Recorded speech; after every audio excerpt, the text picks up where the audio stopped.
of activism and doing something about it. There is now in Washington the possibility of an anti-Wall Street shift. This is a concrete possibility.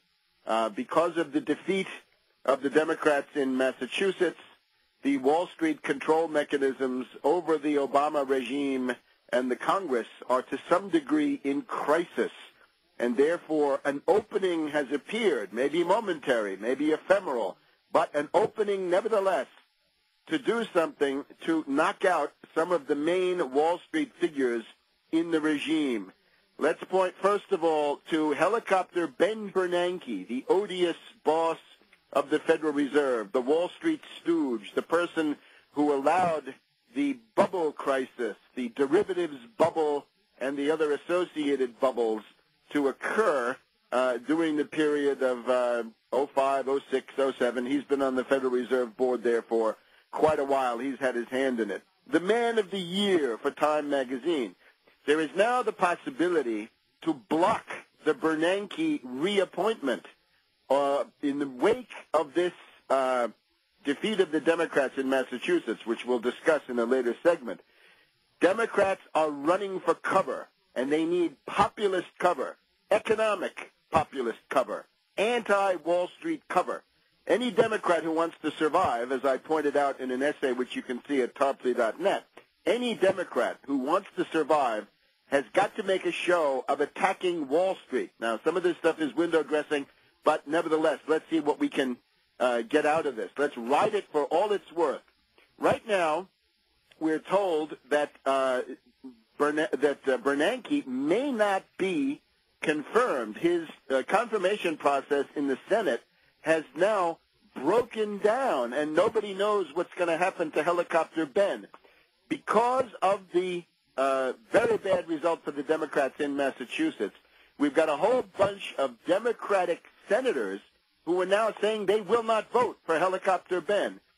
These include people who feel that they may be threatened by right-wing challengers. This would include Barbara Boxer of California, Feingold of Wisconsin, possibly Sherrod Brown of Ohio, and a couple of others. They're saying that in Sherrod Brown, I'm not certain, but Boxer, Feingold, and a couple of others on the Democratic side are saying they will not vote for Bernanke. And there's apparently no plan to bring up that confirmation anytime soon. Knock out Bernanke. That's a first step. One finance oligarch too many. Helicopter Ben Bernanke. Feel some power. Build some momentum. We're told on CNBC that Bernanke saved the financial world as we know it. Well, we don't want the financial world as we know it. We want a radical reform of that financial world. Already, the finance oligarchs are scurrying around trying to find fallback options. How will they run the illegal, unconstitutional Federal Reserve if Bernanke is not there? And they're saying, well, we have Donald Cohn. Remember him, K-O-H-N. Donald Cohn is now the deputy chairman of the Board of Governors here in Washington, D.C. We're told that Cohn will take over if Bernanke fails of confirmation. In other words, if there's an empty chair at the Fed here in Washington, D.C., this guy Cohn will take over. Let's focus on Cohn for a second. It's about a year ago in hearings that Cohn was asked, will you make public the names of the financial derivatives counterparties that got those tens of billions of dollars from AIG? And the answer from Cohn was no. Cohn is a puppet of Wall Street. Cohn is a puppet of Goldman Sachs, J.P. Morgan, Citibank, and the rest of them. So we want to get Cohn out of there, too. We don't want Dodd. Dodd, now the failed senator from Connecticut, Wall Street puppet in his own right.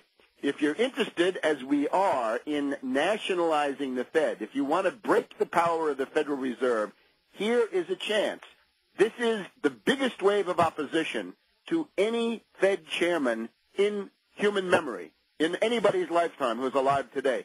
Even Volcker, with his 25% prime rate 30 years ago, Volcker got an easier reconfirmation than Bernanke is getting. Therefore, mobilize. Put the pressure on senators in particular. Any senator up for re-election, any Democrat up for re-election has got to be told, you vote against Bernanke or you're out.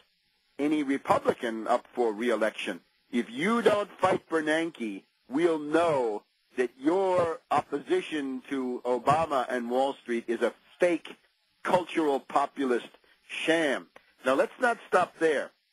Yesterday, Obama announced, what can we say, a very timid reinstitution that he's going to attempt, a reinstitution of a piece of the Glass-Steagall Act. You remember the Glass-Steagall Act was a landmark and very beneficial piece of legislation from the New Deal from 1933, the banking crisis of that year when every bank in the country shut down before Roosevelt got into power. They all shut down under Herbert Hoover, and make no mistake about it, the bank holiday didn't close any banks. It simply legalized the fact that they were all closed already. Glass-Steagall, what does it say? It says, well, boys, we have three categories. We have investment banks, hedge funds, stock jobbing operations, brokerages. That's one thing. We have commercial banking, where you have deposits that are going to be insured by the FDIC. And we have insurance. Pick one. Not two, not three, but one. Pick one. Now, what Obama's doing is not quite that, but it is a timid, partial first step in that direction. What he says is, and this is the news from yesterday, that is to say Thursday the 21st of January, as we're recording here on the 22nd, Obama says we want to prevent commercial banks with insured deposits from doing proprietary trading. In other words, you can't be a bank and a hedge fund for your own account at the same time. Now, this would be highly beneficial. First of all, who is attacked by this? Well, let's look first of all at Goldman Sachs. Goldman Sachs is, of course, a glorified hedge fund, but in the wake of the crisis of fall 2008, in the middle of it, September, October, Goldman Sachs said, we now want to be a bank. We don't want to be an investment bank, a hedge fund in effect.